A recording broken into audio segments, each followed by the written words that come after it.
Okay. Assalamualaikum warahmatullahi wabarakatuh dan selamat petang. Kami daripada kumpulan 7 dan pada hari ini kami akan melakukan pembentangan tentang tugasan yang diberikan daripada terjemahan Wikipedia. Saya Siti Nahdaya binti Bahatin 203937 akan memulakan pembentangan ini. Yang pertama, terjemahan untuk perkembangan penulisan penyelidikan lain. Kebanyakan penyelidikan yang terkini juga telah menerokai perkembangan penulisan. Mahir memberi tumpuan kepada perkembangan kemahiran bahasa bertulis dalam kalangan remaja yang berumur 13 hingga 15 tahun.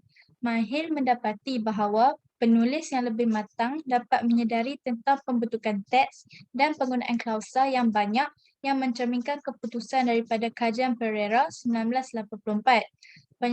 Penyelidik lain memberi tumpuan kepada perkembangan penulisan sehingga ke peringkat akhir remaja kerana terdapat penyelidikan yang terhad dalam bidang ini. Chris Syke dan Darrell Wine menyedari bahawa tinjauan yang dijalankan oleh Pereira 1984 masih lagi merupakan salah satu bidang kajian yang paling signifikan dalam bidang perkembangan penulisan dan mereka percaya bahawa kajian Pereira adalah hampir sama dengan kajian yang dijalankan oleh mereka.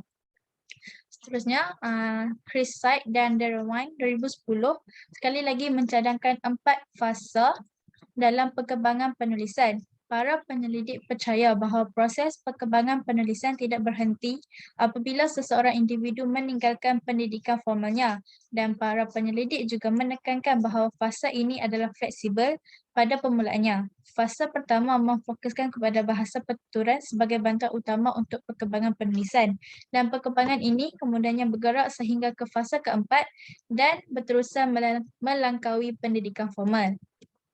Terjemahan seterusnya adalah berkaitan dengan perkembangan persekitaran. Persekitaran yang diduduki oleh kanak-kanak mempunyai pengaruh terhadap perkembangan bahasa. Persekitaran tersebut menyediakan input bahasa untuk diproses oleh kanak-kanak. Pertuturan yang digunakan oleh orang dewasa kepada kanak-kanak membantu menyediakan kanak-kanak tersebut dengan penggunaan bahasa yang betul secara berulang-ulang. Pengaruh persekitaran terhadap perkembangan bahasa diterokai oleh teori tradisi interaksionis sosial yang dipelopori oleh penyelidik seperti Jerome Bruner, Alison Gopnik, Andrew Meltzoff, Anat Ninio, Roy Pia, Catherine Snow, Ernest Muir dan Michael Tomasello. Jerome Bruner yang meletakkan asas pendekatan ini pada tahun 1970-an menekankan bahawa perancah dewasa percubaan kanak-kanak untuk menguasai komunikasi linguistik adalah faktor penting dalam proses perkembangan. Seterusnya, Nur Adlin Khairin akan menyambung pembentangan ini.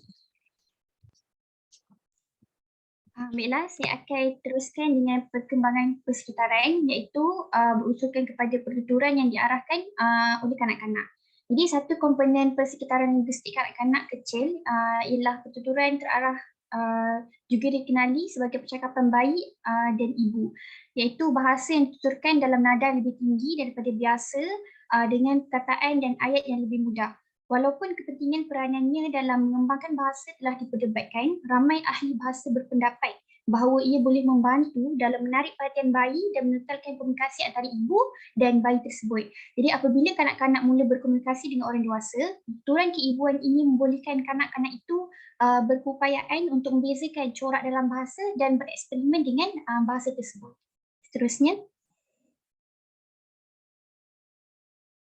Jadi sepanjang penyelidikan sedia ada, disimpulkan bahawa kanak-kanak yang terdedah kepada perbendaharaan kata yang luas ini dan struktur tata bahasa yang kompleks lebih cepat mengembangkan bahasa dan juga mempunyai sintaks yang lebih tepat berbanding kanak-kanak yang dibesarkan dalam persekitaran tanpa tata bahasa kompleks yang terdedah kepada mereka. Oleh itu, ibu bercakap dengan anak dan membalas balik kepada anak itu sama ada celoteh yang dibuat oleh anak atau ayat pendek adalah penting. Jadi semasa melakukan perkara ini, orang dewasa perlu menggesa kanak-kanak itu untuk terus berkomunikasi yang boleh membantu kanak-kanak mengembangkan bahasa lebih awal daripada kanak-kanak yang dibesarkan dalam persekitaran yang komunikasi itu tidak dapat dipupuk. Seterusnya. Jadi pertuturan kanak-kanak secara terus memfokuskan kepada perbendaharaan kata yang kecil, melebih-lebihkan reaksi muka dan isyarat banyak bertanya, mengalami perubahan paralinguistik dan ritual verbal. Jadi bayi paling kurang untuk mengeluarkan suara apabila diubah, diberi makan atau digoyangkan. Jadi bayi lebih banyak mengeluarkan suara ketika memberikan respon kepada sikap yang verbal seperti senyum dan sentuh. Jadi seterusnya saya serahkan kepada Datuk Akmal. Okey, terima kasih Adli. Okey, seterusnya pertuturan kanak-kanak secara terus juga dapat menangkap perhatian kanak-kanak dan dalam situasi di mana perkataan objek baru diluahkan kepada kanak-kanak.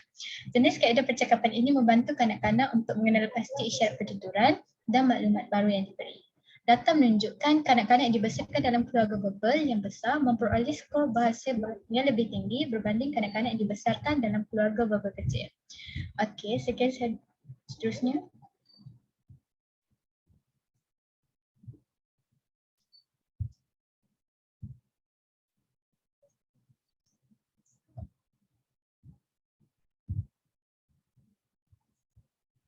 Sekian saja daripada kumpulan kami. Terima kasih. Kami belum baca, aku mau sambung. Ini belum. Ada lagi? Tak kena start balik kan? Ada botol je dah ya? Han bagi dia media tukar. Aku cut. Nanti boleh edit tak apa. Okey. Okey, sini balik. Okey, seterusnya. Mendengar secara berterusan. Sekejap. Saya Aku dah rekod ke? Belum Dah lah. rekod dah. Dah. Masih Tengah rekod kan? Ha. Okey. Sambung. Okey, seterusnya. Mendengar secara berterusan, ayat yang sukar dapat membantu meningkatkan tahap kemampuan kanak-kanak tersebut untuk memahami dan kemudian membolehkan mereka menggunakan ayat sukar yang dipelajari. Kajian menunjukkan pelajar yang didaftarkan di kelas bahasa yang tinggi memperlihatkan 2 kali lebih perkembangan penggunaan ayat kompleks berbanding pelajar di kelas di mana guru kurang menggunakan ayat-ayat yang kompleks.